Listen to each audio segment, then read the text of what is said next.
안녕하세요. 와류기 만드시는 분도 있고 판매하시는 분들도 있고 또 소비자로서 호기심에 구매하시는 분도 있고 또 쓰면서 이렇더라 저렇더라 효과가 있다 없다 또 옆에서 지켜보시는 분들 말도 안 된다 자동차 공학적으로 맞지도 않다 이렇게 하시는 분들 다 의견이 분분합니다. 그러면 와류기를 만드시는 분이나 와류기를 판매하시는 분, 와류기를 구매하시는 분, 또 와류기를 구매한다는 사람의 옆에 있는 분들, 한마디씩 해주시는 분들, 그분들이 원하는 것은 무엇일까? 이 부분을 한번 살펴봅시다.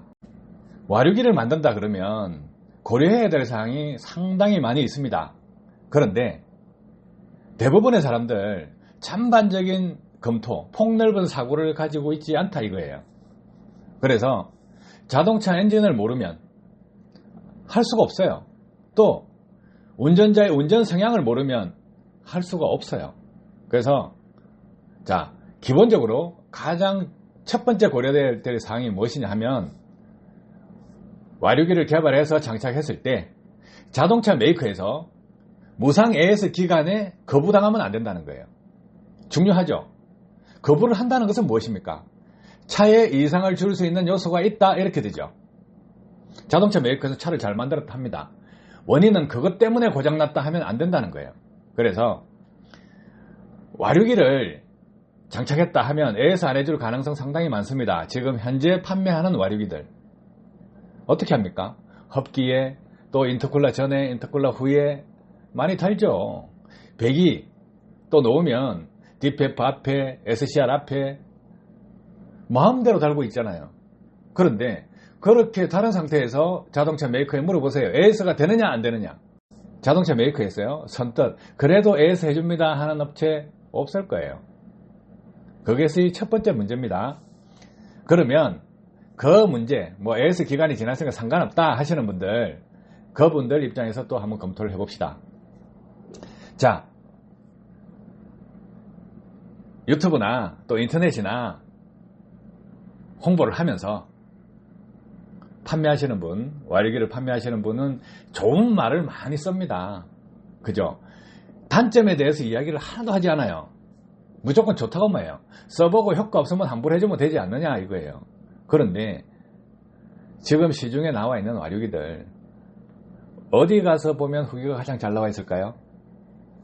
자동차 동호회 게시판 한번 들어가 보세요. 한쪽에서는 좋다 하고요. 한쪽에서는 좋지 않다고 합니다. 인기 있는 제품들 많죠.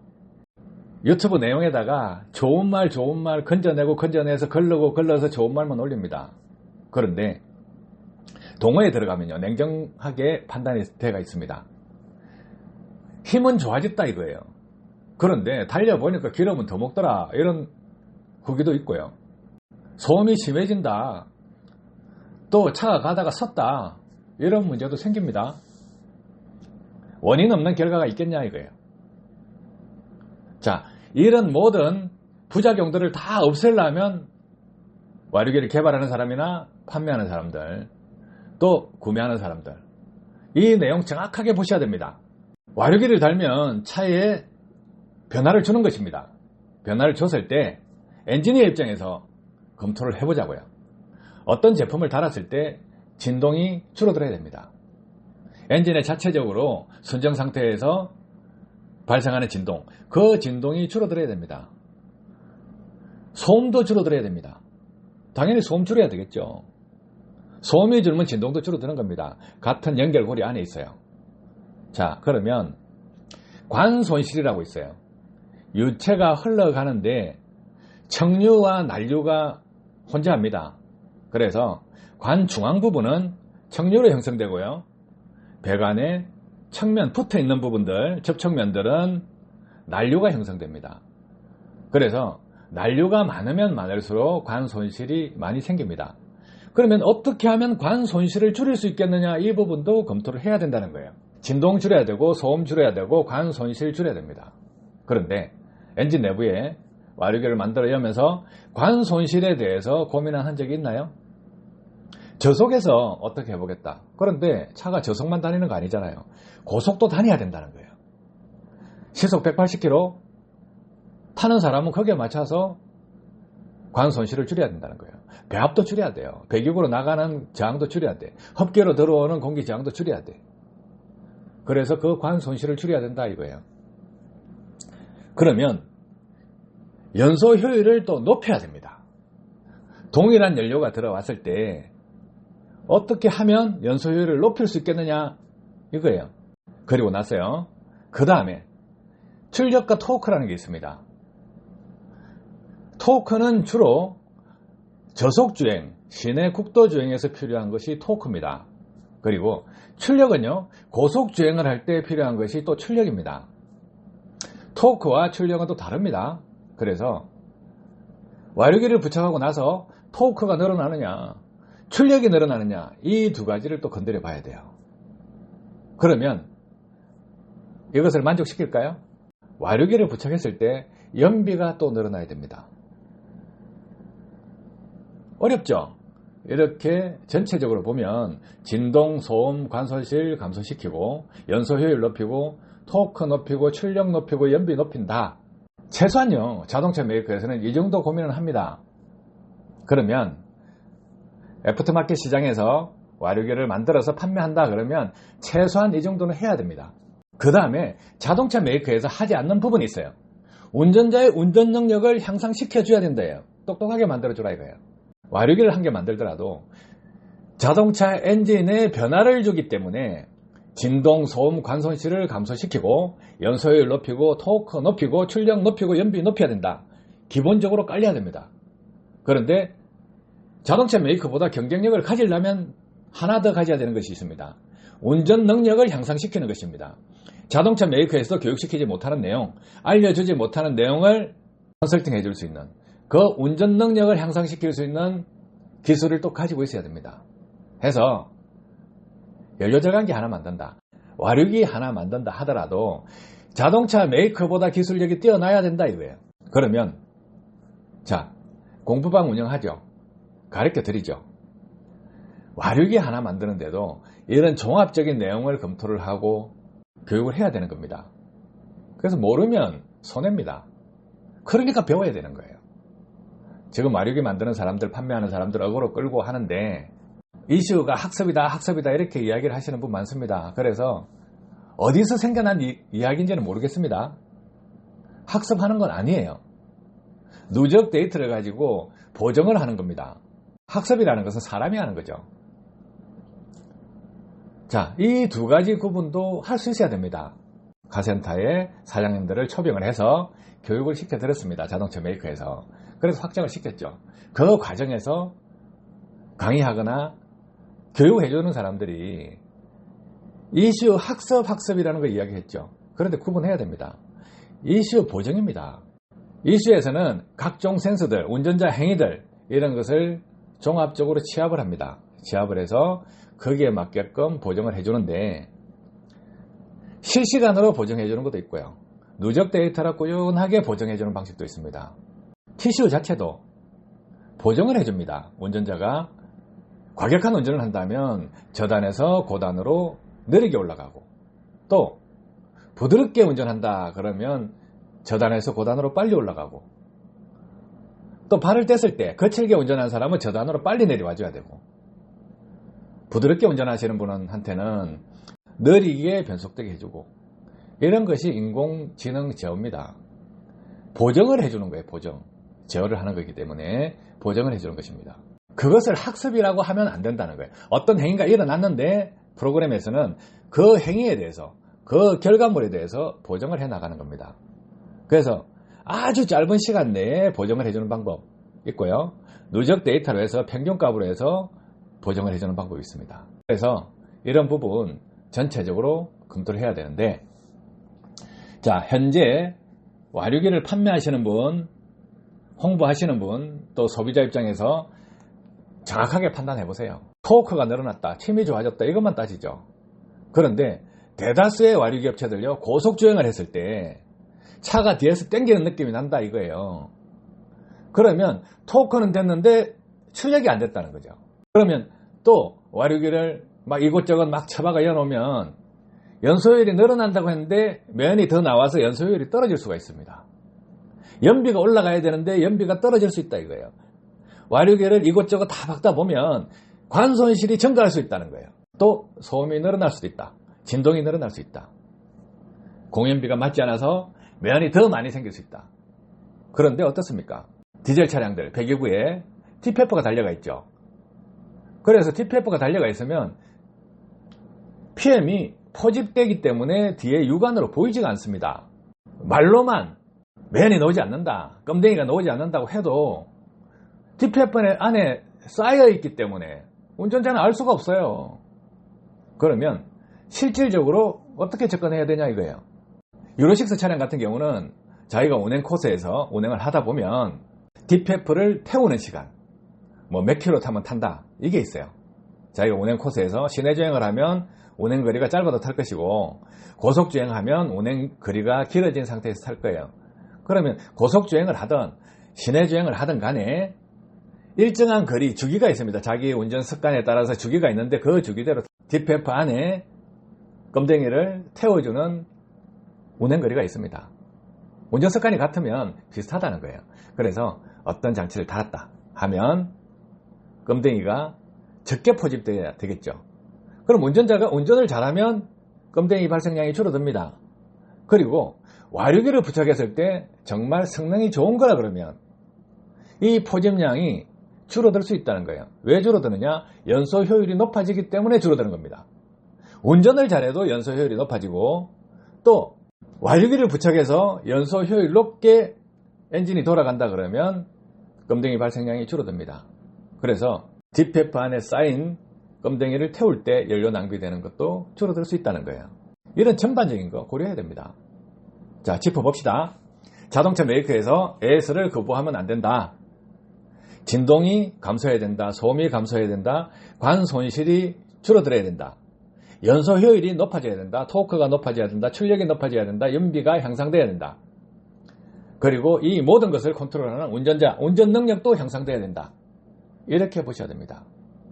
그래서 이런 부분을 전반적으로 공급하지 않기 때문에 어떤 문제가 생깁니까? 어떤 차들은 매연이 나오고 어떤 차들은 연비가 떨어지고 어떤 차들은 출력이 떨어지고 연소율도 떨어지고 토크는 올라가는 것 같아 하는 느낌을 주고 소비자 반응을 보시라고요. 얼마나 주먹구구식으로 만들어서 자동차 엔진도 모르면서 대충 만들어가지고 판매하고 환불해주면 되지 않느냐. 뭐하러 탑니까? 이 정도 고려해야 된다는 거예요. 그러면 와류기 만든다 이거예요. 그러면 와류기는 기본적으로 기계적으로 강제적으로 움직이는 것이기 때문에 이렇게 했으면 이렇게 되고 저렇게 했으면 저렇게 되고 변화가 딱 생기게 돼 있습니다. 그런데 그 변화 자체도 운전자가 알고 있어야 된다는 거예요. 무조건 차가 잘 나간다, 힘이 좋아졌다 이게 아니에요. 왜 그런 현상이 생기는지 운전자가 알아야 된다는 거예요. 그 지식까지 넘겨줘야 된다 이거예요. 그런데 그 지식이 엉터리다. 그럼 어떻게 되겠습니까? 신뢰가 없어지는 거죠. 자동차 엔진 설계에 쉬운 부분 아닙니다. 이런 모든 요소들을 파악을 하고 하나하나에 대해서 손해보는 일이 없게끔 만들어야 된다는 거예요. 그래서 자동차 메이커에서 어떤 제품을 선택을 한다 했을 때 진동, 소음, 관손실, 연소효율, 토크, 출력, 연비 이 부분 정도는 하나라도 손해보면 안 되겠다. 이 저울질을 해야 되는 것입니다. 그래서 자동차 메이커에서는 시중에서 애프터마켓 시장에서 연료절감기를 만들었다 하면 그냥 거들떠 보지 않는다 이렇게 생각하시죠. 다 거들떠 봅니다. 시중에서 나와서 효과 있다 하는 제품요, 소비자들이 반응이 있다 없다 하는 거 자동차 메이커에서 분명히 나와서 테스트를 합니다. 테스트 해보고 아 이거는 부작용이 있다 하면 다 제껴버립니다. 자동차 메이커에서 왜 테스트 안 할까요? 비공개로 테스트 해버립니다. 효과 있으면 아 효과 있다. 그런데 그것을 어떤 방향으로 선회시켜서 좋은 방향으로 만들 수 있을까 그 고민합니다. 자동차 메이커요 기술 없는 거 아닙니다. 현장에서 좋다 하면 좋은 건지 안 좋은 건지 미리 파악합니다. 예를 들어서요, 와류기요, 시중에서 좋다고 막 떠들죠. 그죠? 떠들면 실제로 효과 있는지 없는지 자동차 메이커 직원들이 테스트하기 위해서 삽니다. 사서 효과 없다 버려버립니다. 그리고 입을 닫아버립니다. 밖에서 떠들든지 말든지 그거는 바보들 잔치니까 내버려 둔다고요. 자, 와류기 한 개 100만원, 200만원, 300만원, 400만원 한다 치죠.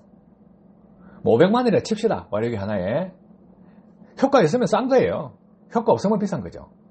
그런데 500만원을 한다 치더라도 자동차 메이커에서는 그 제품을 구매해서 테스트를 합니다. 얼토당토 안 하는 거는 보고 버리겠죠. 그런데 소비자들 반응이 효과 있다, 출력이 좋아진다 하면 궁금해서라도 삽니다. 사가지고 보고요. 며칠만 하면 그 사람들은 테스트를 끝내버립니다. 그럼 아니다 하면 그냥 버리고 쓰레기통에 버리든지 환불을 받든지 해서 마무리를 짓습니다. 그러면 그 회사 연구진 내부에서는 다 알고 있죠. 그럼 버릴 거다 하면 버려버립니다.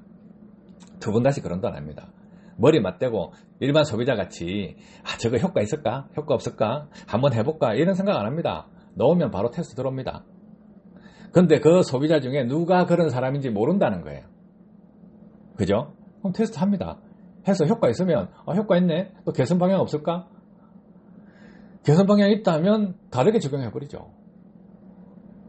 그래서 자동차 메이커 뭐 이렇다 저렇다 이야기할 필요 없습니다. 자동차 메이커 똑똑합니다. 현명하고요. 그리고 지금 개발을 안 해보신 분들요.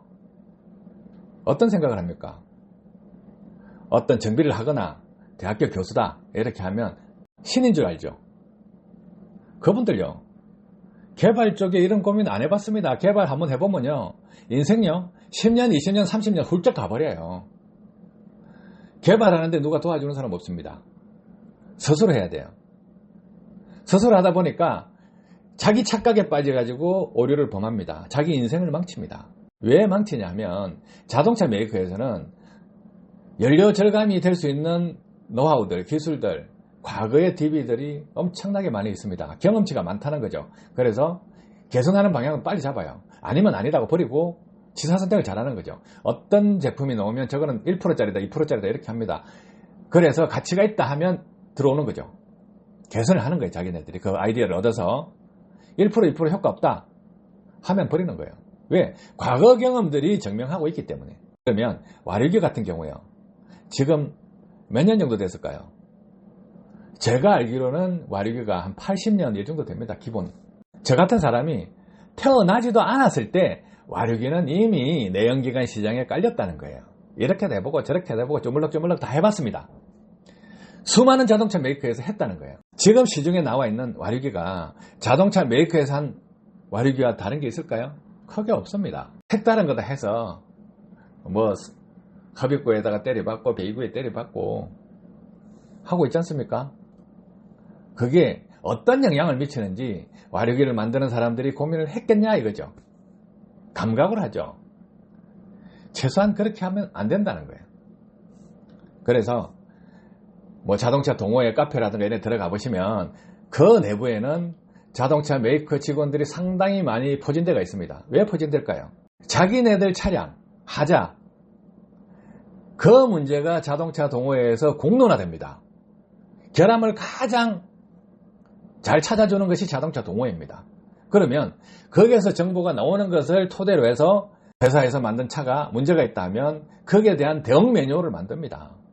어떤 모델의 차가 나갔는데 현장에서 이런 일이 생기고 있다. 그러면 자동차 동호회에서 바로 정보들이 올라오고 차가 이상이 있다 이렇다 저렇다 하는 이야기들이 바로 쏠립니다. 그러면 자동차 메이커 직원이 그 동호회에 들어가서 회원으로 등록되어 있으면서 찾아냅니다. 그 결함을 빨리 찾아낼 수 있는 곳이 자동차 동호회입니다. 메이커에서는 그 현상에 대해서 대응 매뉴얼을 만들게 돼요. 정보 수집을 가장 잘할 수 있는 것이 자동차 동호회입니다. 그래서 그 중에는 자동차 메이커 직원들 또 자동차 메이커 1차 밴드, 2차 밴드 이런 사람들이 들어와 있기 때문에 그분들이 전문가라는 거예요. 그 분야에. 그래서 한마디씩 똑똑 해줍니다. 와류기 단다 그러면 아이고 그 돈 가지고 소고기 사 먹고 힘내라고 이렇게 하시는 분도 있고 그 돈 가지고 주유소 가서 기름 한 번 더 넣고 복장 편하게 살아라는 분도 있고 그 말 속에는요 뼈가 있습니다. 바보야 정신 차려. 그죠? 그게 꼭 들어가 있습니다. 그런데 인격체니까 그렇게 대놓고 냉정하게 이야기를 안 하죠. 경험이 선생이다 이렇게 이야기만 합니다. 그래서 우면 판단을 하기 전에 고민하실 때는 와류기를 장착했을 때 진동이 줄어드냐, 소음이 줄어드냐, 관손실이 줄어드냐, 연소 효율이 높아질 수 있냐, 토크가 향상되냐, 출력이 향상되냐, 연비가 향상되냐, 기본으로 베이스로 깔리고 운전 능력을 향상시킬 수 있느냐, 이까지 하면 됩니다. 그래서 이런 전반적인 사항을 아셔야 되는데 모르면 배워야 됩니다. 모르면 불신을 하죠. 알면 불신을 하지 않습니다. 불신이라는 것은 자기 자신이 모르기 때문에 불신을 하는 거예요. 알면은 어떻습니까? 불신이 아니고 아니다, 맞다로 평가가 되는 거예요. 자기가 판단 능력이 없으면 중간이죠. 중립이죠. 긴가민가 할 때 에이, 효과 있겠어? 없을 거야. 그죠? 그러면 알면은 확신을 가지죠. 아니다, 맞다, 이렇게 구분할 수 있는 거예요. 그러면 지식이 있어야 되는 거예요. 그래서 배워야 됩니다. 제가 자동차 연비 쪽에 어지간한 사람보다 오랜 세월 보냈습니다. 현장에서 실험도 많이 하고 또 교육도 많이 해보고 경험치도 많이 있고 또 다른 연료 절감기들 가져오시면 테스트도 많이 해줘봤고 테스트하는데 시간이 너무 많이 걸리기 때문에 분석 장비가 필요하다. 그래서 제품 안에 분석 장비 안에 그 기능도 넣어놨습니다. 그래서 딱 보면 답이 나오잖아요. 불신하는 사람, 이런 내용 자기가 지식이 부족하다고 판단하시고 배우시고요. 또 사기치는 사람, 사기꾼 되지 않으려면 이렇게 자기가 미리 판단해야 될 부분, 그 부분도 미리 반영을 해서 진솔하게 진실되게 하세요. 자기 자신이 뭐 자동차 연비에 대해서, 자동차 정비에 대해서, 자동차 엔진에 대해서 전문가인 양 하면서 일반인들이 인정을 해주고 있으니까 사기꾼과 협잡하는 것은 안 됩니다. 양심이 있으면 그렇게 하면 안 됩니다. 엔지니어는 그렇게 하면 안 된다는 거예요. 돈을 벌기 위해서 엔지니어가 변질되면 무서운 결과가 초래됩니다. 수많은 피해자를 양산한다 이거예요. 그래서 그런 분들이 나오지 않았으면 좋겠습니다. 지식이 부족해서 부정하고 비난하고 아니다, 아니다, 아니다, 안 돼, 안 돼, 안 돼, 이런 생각을 조금 벗어버리고요. 도전을 하지 않으면 발전은 없습니다. 운물한 깨구리가 되는 거예요. 세상은 시시각각으로 바뀝니다. 항상 열어놓고 열린 사고를 가져야 됩니다. 와류기를 개발하시는 분은 자동차 메이커에서 기술이 계속적으로 변하기 때문에 그 변화보다 앞서가야 되는 거예요. 자동차 메이커에서 하지 않는 부분을 추가를 해야 됩니다. 같이 동반 성장을 해야 된다는 거예요. 지식이 동반 성장을 해야 되는 거예요. 자동차 메이커보다 앞서가야 됩니다. 애프터마켓 시장 어렵습니다. 자동차 메이커보다 경험치가 많아야 됩니다. 쉽지 않죠. 그래서 하나의 분야, 평생을 파도 이겨내기가 쉽지 않은 것입니다. 그런데 유일하게 이길 수 있는 방법은 뭔지 아십니까? 운전 능력이에요. 자동차 메이커에서는 책상머리 연구를 주로 합니다. 실험실 내에서만 실험을 합니다. 그런데 운전 능력은 밖에 있습니다. 자동차 메이커 영역이 아니라는 거예요. 이것을 추가해야 됩니다. 그리고 와류기를 만들었을 때 자동차 메이커에서 놓친 부분, 그 부분을 찾아내고 그 부분을 보완해서 제품화 시켜야 된다는 거죠. 자, 와류기를 제작하거나 판매하거나 구매하거나 옆에서 관중의 입장에서 이야기를 하시는 분들, 이런 내용 전반적으로 파악하시고 우물한 개구리가 되지 마시기 바랍니다. 아시겠죠? 도움되셨길 바랍니다. 감사합니다.